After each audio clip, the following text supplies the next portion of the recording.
هذول هم الخمس كاميرات تاعتي، كل كاميرا مرحلة في الحياة.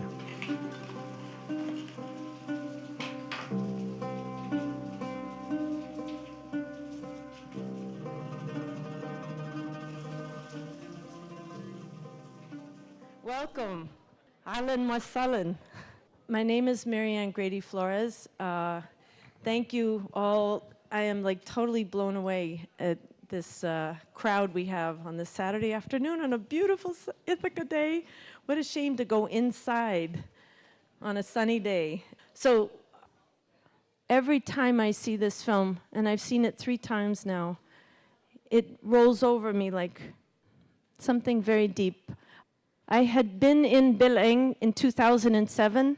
I was invited to go by Mohammed Khatib, who used to be the head of the Popular Committee in Beleng, and I went with Tito Kayak. How many of you know Tito Kayak from Puerto Rico? You know of him? Okay. We brought him here back in 2000. Tito's an activist in Puerto Rico who does nonviolent actions. 3 of us, Ivan Torres, Dara Guadalupe, and Tito and I went to Beleng for a nonviolence conference. And Tito was asked, because he's a climber, he was asked to unfurl the Palestinian flag on the top of an Israeli surveillance tower that overlooks the village that you saw.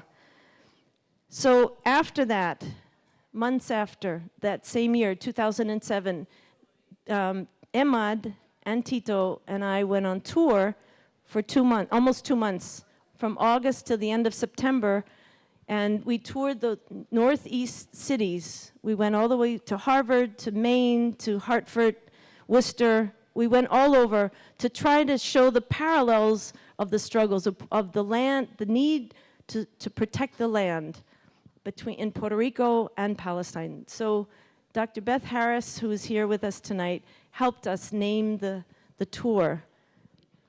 Puerto Rico to Palestine, uniting the struggles in defense of the land.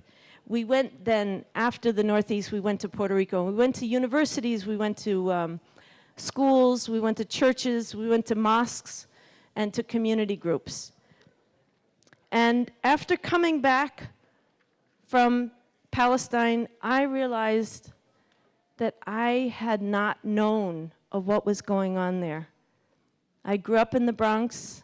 I grew up among Jewish people. I learned how to keep a kosher kitchen. I took care of my next door neighbors, Fern and Iris, the twins, and Joel, the little one. And I took the girls to shul every Wednesday. But I did not know the Palestinian narrative. Growing up in the Bronx, there wasn't any discussion about it. And even coming to Ithaca, I had not heard about it. And so my hope tonight, and I feel like the hope has been fulfilled, first of all, by the Dorothy Cotton Institute folks from coming back this past October, right on the eve of the bombing of Gaza again, this past 2012. And the fact that Emad and Guy Davidi, the 2 Palestinian and Israeli filmmakers together making this film, has made the issue of Palestine come to the fore. So we're riding this wave of the Dorothy Cotton Institute. We're riding the wave of Emad's film. We're riding the wave of world, the realization that the apartheid system can no longer stand. It must fall, just as it did in South Africa. But it must fall, and it does not mean the dismantling of Israel. Israelis can live in security, but it has to happen from within. So we're here tonight to have a discussion with Emad about his film. Emad is in Switzerland, and it will be midnight when he gets on the Skype with us, which is 6 o'clock Ithaca time.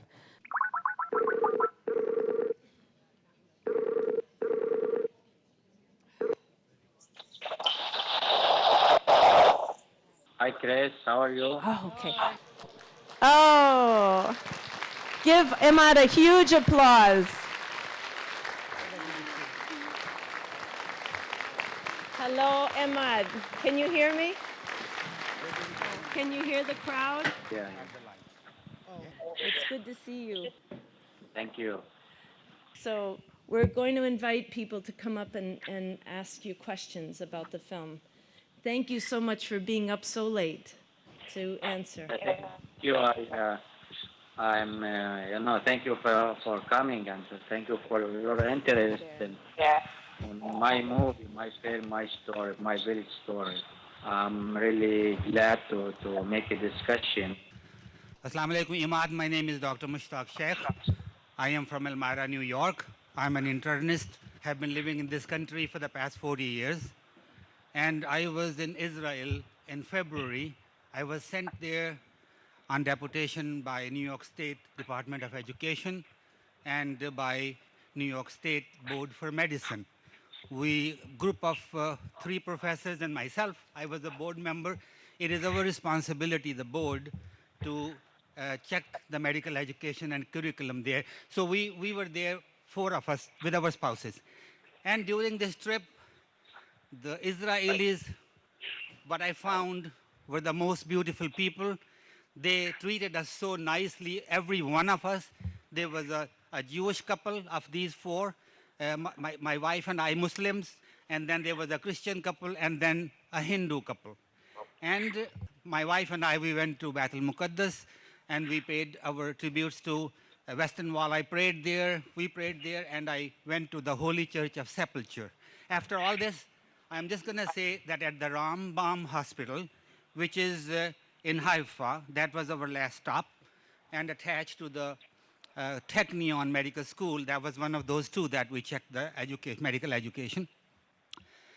They like my style in many ways about the education and about my general approach to life. And they wanted me to come back and help them connect with the Palestinian people for the peace.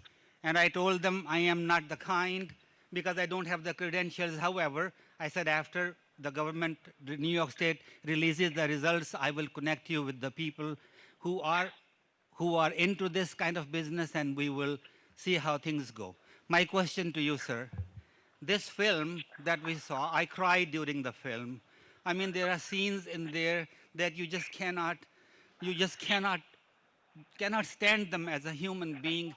People being shot, you see the blood on the streets, and all these people, they're asking for their rights. This film, couldn't you show it? You have an Israeli sponsor as well on the world stage. I know it won the prize.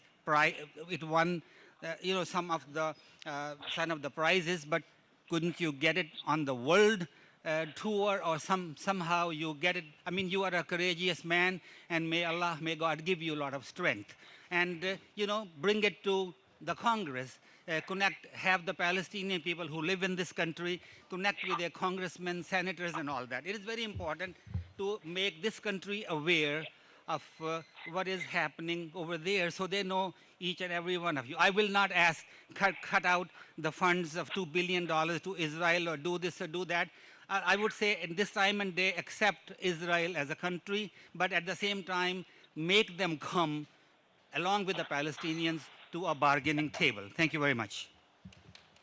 Yeah, thank you very much. I want to thank you, and I want to say that you are lucky that you could go to Jerusalem and to pray, because Jerusalem is not far from my home, and I cannot go to Jerusalem.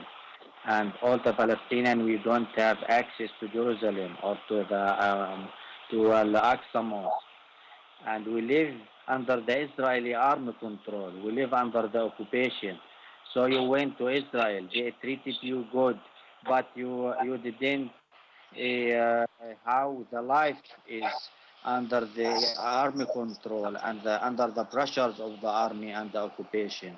So when you watch this film, it's about all the reality and all the truth of our life. So you see how we live, where we live, and how our kids grow up in this situation. So we just ask for one thing. We need peace and liberty for our kids and their generations.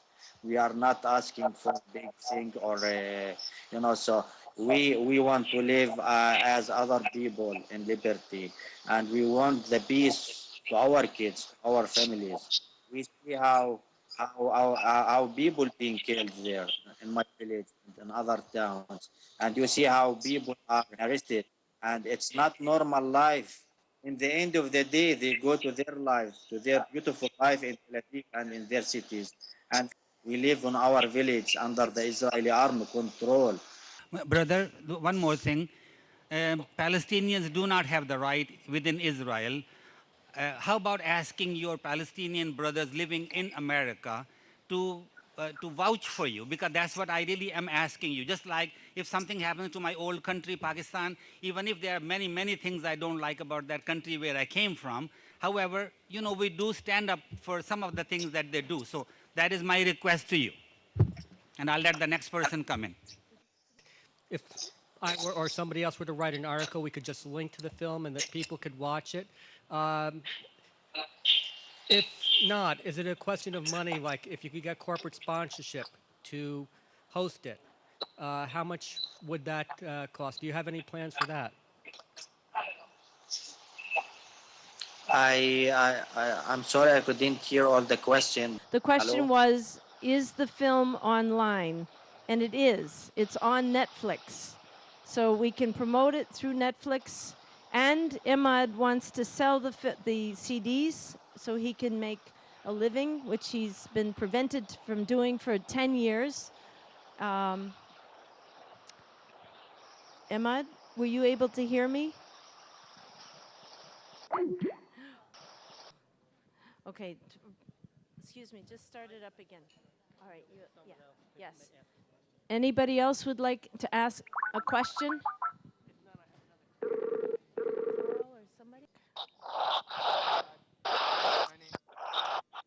What I'd like to ask about is this business of apparently the snipers are being taught to shoot cameras from the faces of people who are documenting what they're doing. Can you talk about that a little bit? Yeah, when I decided to pick my camera and to be part in the struggle with people, because I believe that on what I am doing, and I thought that this is my responsibility to do this for many purposes. I wanted to do this to show the world and to be witness, because I know that the camera is very big, very strong witness, and I want to protect myself and to protect the people around me with my camera. So I believe that my camera is my weapon, and because I was the only camera in the village, and the many people came to give support and to participate in my village in the protest, and the filmmakers came to make films, so they were asking me to give them footage and to help them. So I thought that since 2005, I thought that I have to tell my story, and I have to make this film. So I decided to make the film about myself, about my friends, my family, my son Jibril growing up. So I've been doing this film for 7 years. I've been constructing the story and filming. I put my life in risk situation because what's happened in my village, everything was related to me. My land, the trees, the struggle, my friends, everything was related to me. And so to live the experience under the occupation and under the pressures, and to tell the story from inside, from your feeling. So nobody can do it if you don't live the experience and you feel the same feeling. So it's not the same thing when somebody come from outside to make film about my story, about Palestine or about the war. So I wanted to tell my story and my life story, the daily life, and my son growing up, my friends. I wanted to tell this to the people who had no idea about the situation. So this is all the reality and all the truth. So always the soldiers, they were trying to stop me or to arrest me or to shoot me, to shoot my camera, because I wanted to continue and I wanted to keep filming, because it's my land and it's my home, it's my village and it's my people. So I am related with my mind and my feeling with the place. So I did this film. I did this film to show you and to show the world what's going on my country, on my village. So it's different when do it for business, because many people who come to shot or to for the news or to film, they come just for business. They don't put their life in risk situation. Thank you. Hi, thank you so much for making that film. It was very touching. I'd like to ask if you could talk a little bit about what's happening with the olive trees and any other agriculture and food sources that your village is eating. I'm watching the film and wondering if they're plowing all of your olive trees away and taking your land, how are people growing food? You know, we live in very small village, and we lost our land. So most of our land been taken by the Israeli to build settlement. So there's no enough land to grow trees on to plant, and most of the trees been destroyed by the bulldozer and by the building the wall or by the construction. So people in the village, they live and they survive. They work in different jobs and they do different works. We cannot just live from the trees or from the land. And you know, we have the problem of the water. If we need to plant something, to plant trees or anything, we need water. But we didn't get enough water even for the house. So they control our water also. They control our life. They control everything. So it's not easy to live just from the land, especially when you don't have enough land and you don't have water to grow up trees or so everybody in the village, they has a job and different job to do, and we are families, we help each others. So it's not easy to live, but we survive, and in the same time it's not impossible, because we have hope for the future and for to change the situation, to make peace with life for our kids and the next generation. Most of the food or the fruits or the vegetables, they come from Palestine, from the north or from another towns, and it's not easy before the fruits came from Gaza, but no, there's no access now for between Gaza and the West Bank, and there's many kinds of food come from through Israel, because it's the only way to come through. They control the borders, and everything should come through Israel from outside. Thank you. Assalamu alaikum. This is Yasmin. I have two questions. One, first, I would like to make a comment to your wife and your family. How courageous of them to allow you to do this.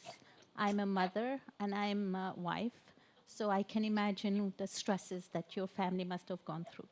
However, the courage that it takes a person like you and your people to do what you have done is amazing. Thank you very much for showing it and sharing it with us. I would like to know how the children, how this event has affected the children, and how is Jibril? Just want to tell you that we live in these conditions under the occupation, under the army control for a long time. So our life became normal to live like this. It's not normal. And so our kids grow up in this situation under these conditions, and they shouldn't grow up in this situation. For the kids, it's not easy to grow like this, to face the soldiers every day in the street or in the way to the school or near the house or inside the house. So they learn how the life is became difficult, and they learn how the future is gonna be for them. So to be honest, it's part of our life, and this is the reality of our life. So we live the reality and the experience. Thank you very much. I think now we can fight with you too. My name is David McClellan, and as I was watching the film and watching the soldiers' attempts to stop your filming, I started wondering what would happen if there were thousands of cameras there. I mean, every small cell phone has a camera, and a lot of them will do video. And if there were all those cameras there, would they be useful? They have a cell phone or mobile with the cameras, and they shoot and they film. And I think it's very important because the camera is very strong witness. So I thought always, and I felt always, that the camera is my friend and my weapon. And so it's not just enough it's very important to document and to film and to show the world. And I did this film. My goal was to make, for different purpose I was filming, to be honest, and to make this film.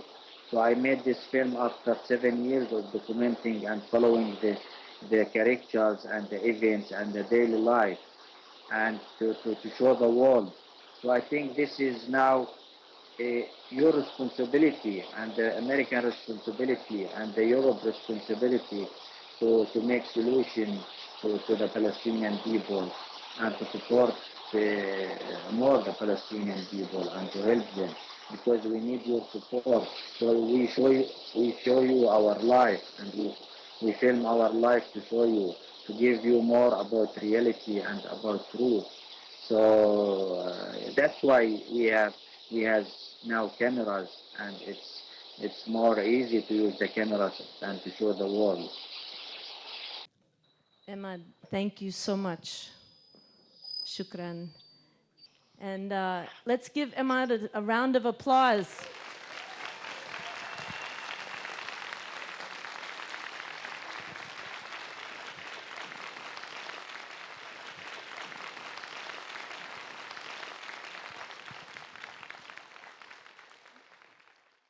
My hope for tonight was that this Ithaca community can understand and visibly see the people that have been working very hard at opening up this conversation and helping us to understand what occupation is about.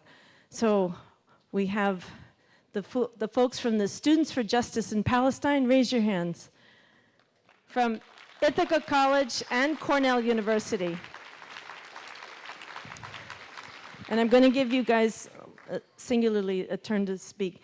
Kirby Edmonds and Laura Branca from the Dorothy Cotton Institute.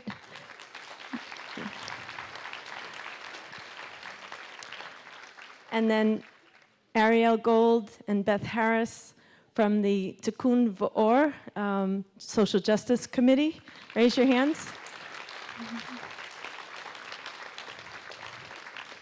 And then Howard Botwinick, representative of the Jewish Voices for Peace. Howard. And Jeff Furman, who is from both the Dorothy Cotton Institute delegation that returned with Laura and Kirby back in October. Jeff?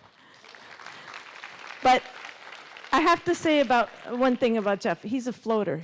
He's a part of the downtown community as well, as are many of these folks. So we are interchangeable, and I wanted to give everybody a turn to speak. So Kirby, you begin. So Mary Anne said I had a minute. There actually is another person who was in the delegation. If you could stand, Sarah, where are you? There she is. I think there were 9 of us from Ithaca in a delegation of 23. The main thing that I just want to say is that this is a situation in which the politicians have failed. And as far as I can tell, there's no particular reason to believe that they will succeed. And so I'm reminded of the years of struggle in civil society to end apartheid in South Africa. And it was a struggle in civil society that actually made that happen. So just as a reminder, it really matters what each of us does, because politicians around the planet have demonstrated that they do not have the political will to handle this problem. And so they're going to have to hear from all of us. That's my word. I've got a sign-in sheet for anybody who wants to be on the DCI email list, and a few brochures, certainly not enough for everybody. Thank you. Boy, I have to tell you, it is wonderful to see you all here. It is a great community when so many people come out on a beautiful Saturday to learn about this issue. So thank you all very much for being here. I was on the delegation. The purpose of the delegation, which consisted of over 20 people, roughly half African Americans, half of the Jewish faith, was to see what was going on in Palestine, to learn for ourselves, to stand in solidarity with the nonviolent movement that we witnessed in Palestine, and then to come back, if we were so moved by our trip, to speak about this issue and to get it out for folks to learn about what is going on in the Mideast for millions of individuals. For me, this was a life-changing experience. Standing by the wall with some folks from the civil rights movement of the 60s, singing freedom songs with the Palestinian nonviolent movement and their Israeli allies, just touched me deeply as an individual. I've been going around a little bit speaking about this, and I only have another 30 seconds to let you know, speaking about it from a land grab issue. We passed out these cards. I hope most of you got them, which just demonstrates over the last 40 years what's happened to the land. Who's controlling the land? You can argue about who's at fault, what's the issues, how did it start, but you could also look at it as a land issue. And the land issue, you can see, has been transferred a lot to the Israeli power, away from the Palestinians. It's moved a lot because of the illegal occupation and the illegal settlements, but it's also moved slowly by all the apartheid conditions that I could stand here for the next 15 and 20 minutes talking about what they are. Things like the administrative detention, where you can be incarcerated for 3 months without any trial. And the interesting thing about it, it's not just 3 months, because as your time moves along, they just add. And a colleague of mine, person I know very well, spent 20 months waiting to get out. So all these are very important issues. The basic things that I just want to convey is, I think it's incredibly important for all of us to stand in solidarity with that nonviolent movement, because that's the strength that the Palestinians have around the world. Secondly, just to lay out the 3 things that they're asking for, which is an end to the occupation, an end to apartheid, and the right of return to their homeland. Thank you. Hi, I'm very impressed with how many of our community have turned out, and thank you so much for the incredible dinner. This is an amazing experience and very heartwarming. My name is Laura Branca. I was one of the people who went to the West Bank and East Jerusalem with the Dorothy Cotton Institute delegation. What I am struck by watching Emad's film for now the 5th time is that these are the people, the minority of people who are persistently, diligently doing nonviolent direct action. There are still demonstrations going on in Berlin every week, in spite of the fact that the wall was moved back a little bit and they got a little bit of their property back. And unfortunately, when we got back in October, things seemed to escalate. 2 people who lived in villages where we visited were killed. One of the people whose home we stayed in Nabi Saleh, was leading a demonstration. His ribs were broken. He was arrested and he was thrown in jail. So the violence seems to have escalated. And that's very, very disturbing. And it makes me wonder if the people doing nonviolent resistance are being targeted with these gigantic tear gas canisters that can actually kill you if they're aimed at a certain part of your body. They have killed people, or rubber bullets, or live ammunition, and people being arrested and thrown in jail. What kind of resistance is okay? I heard Emad saying it's so difficult to hold on to nonviolence and to not turn to a violent reaction to try to get justice. If the folks doing the nonviolent resistance are getting targeted, are getting thrown in jail, and are getting shot, what kind of resistance for rights is actually permissible? And so I think that we, as Jeff said, we have to stand in solidarity with the people who are making this enormous effort at great personal cost. And I want to also say that you may have noticed the international folks, but there are also many Israelis among the people who were in those demonstrations who stand alongside the Palestinians. And they are also targeted. They are also arrested, but they are charged and they are tried in a separate system. They are tried in the Israeli court system, which is far more lenient and cognizant of people's human rights. So I think we just need to keep telling the stories and think about how we can apply pressure to our elected officials and to companies that benefit and profit from the occupation. Hi, everybody. Again, thanks to the people that did all the work to put this together. It was an amazing event. Mary Anne, it really was, and all the cooks. I'm just going to say something very quickly. There is a kick-ass national Jewish organization called Jewish Voice for Peace that is the only national organization of Jews that are speaking out in support of boycott, divestment, and sanctions, and they really need to be supported in any way that you can find to support them. Nonviolence simply will not work without massive pressure on the Israeli government. And we're also calling for an end to unconditional military aid to Israel. And that's, a ticklish thing for a lot of people to say, but we are calling for that, and we are proud to do that. So if you can find a way to support them, they have a great website. Just Google Jewish Voice for Peace. They have a great amount of information.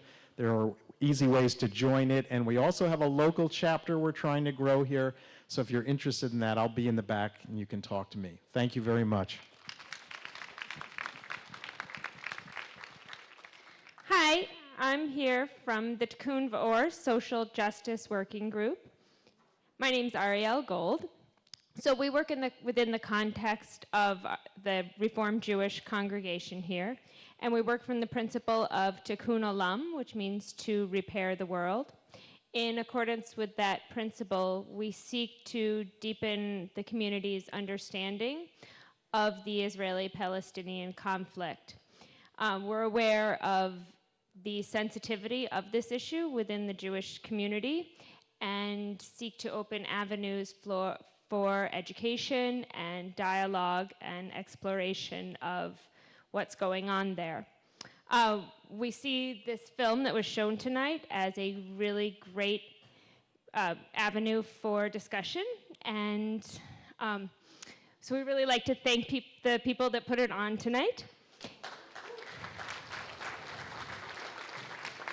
Last fall, we had a salon series where we had local activists, people who are working on this issue, come to speak at the temple, and this spring we'll be having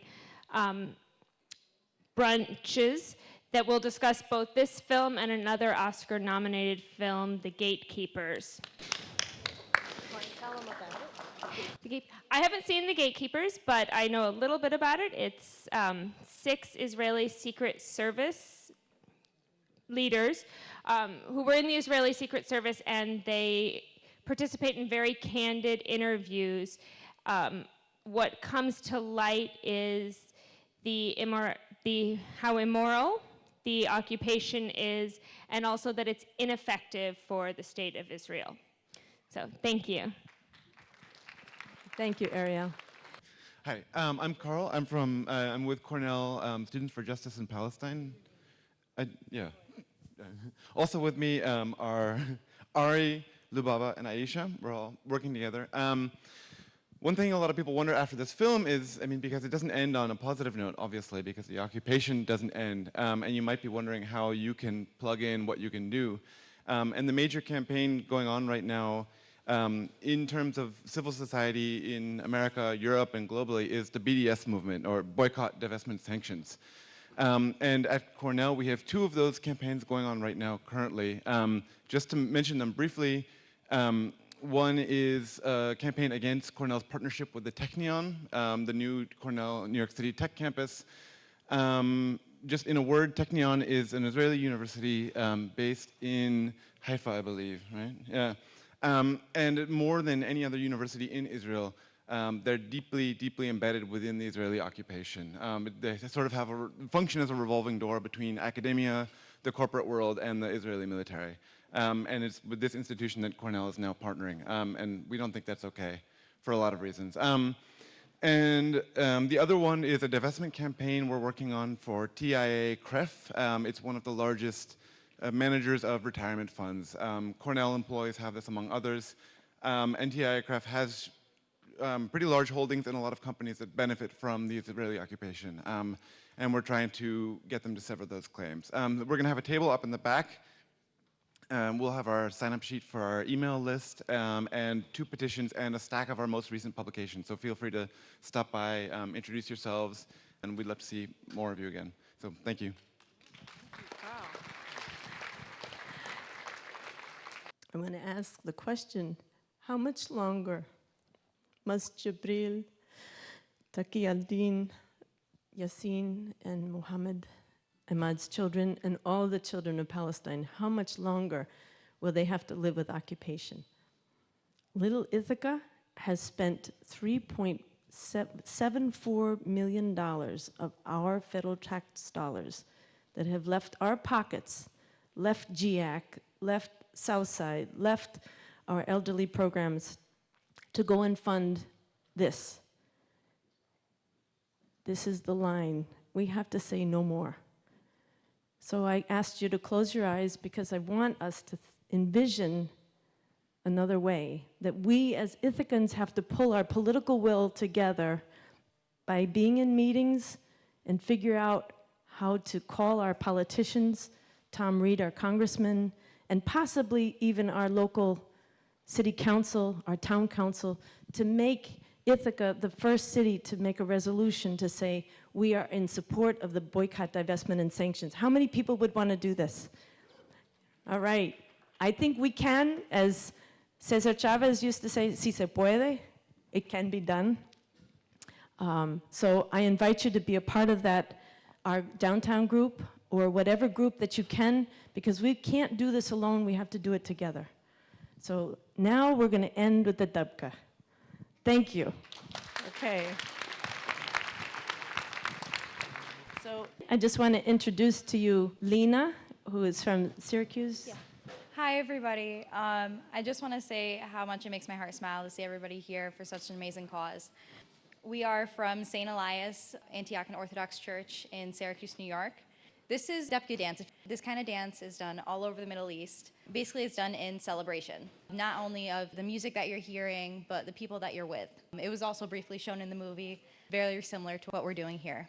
I also wanted to promote our church festival.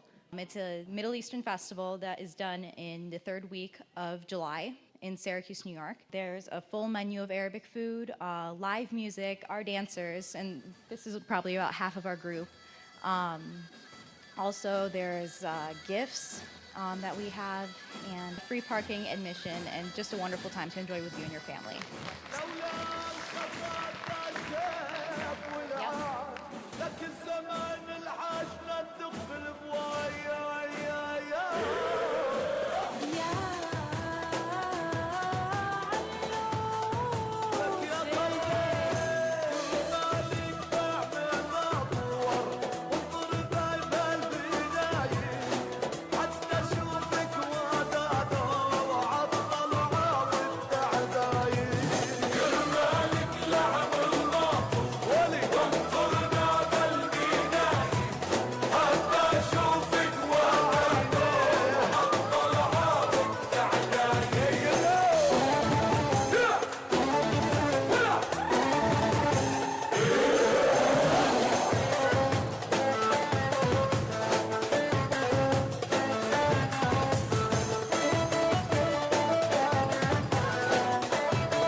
شو نفعه ألف ما في والفاية كأنه حجر ثاقي على الطراية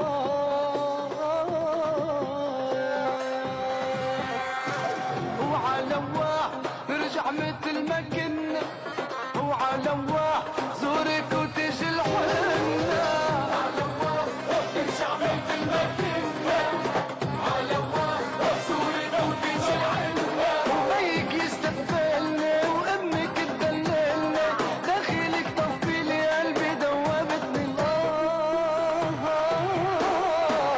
علواه نرجع مثل ما كنا علواه زورك وتجي الحنة علواه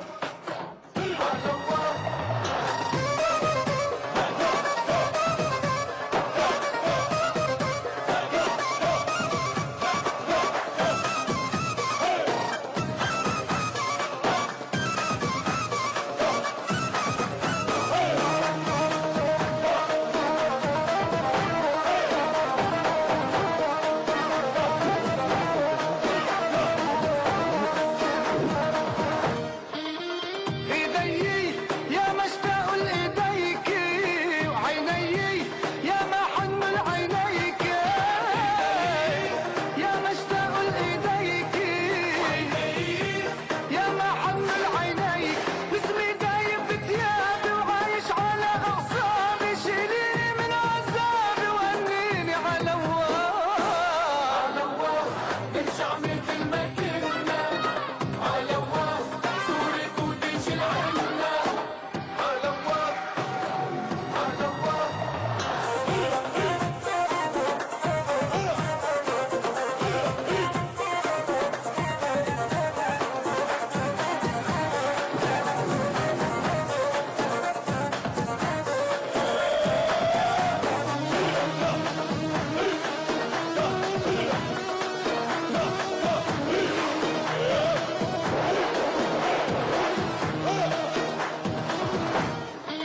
شو كنتي تجي لعندي سرقة تحكي لي شو مشتاق وما حترقى تجي لعندي سرقة شو مشتاق وما حترقى شو اللي غير أحوالك أخد عقلك جمالك ما بخطر على بالك وحبك كيف بنساه على واه نرجع مثل ما كنا على واه صورك وتجي العنا على واه نرجع مثل ما كنا وعلى واه زورك وتجي العنا وبيك يستقبلنا وامك تدللني داخلك طفي لي قلبي ذوبتني على واه Thank you so much. Oh my goodness, woo! Yay! Oh my God, you guys are brilliant. One more round. Yeah. Thank you all for coming out.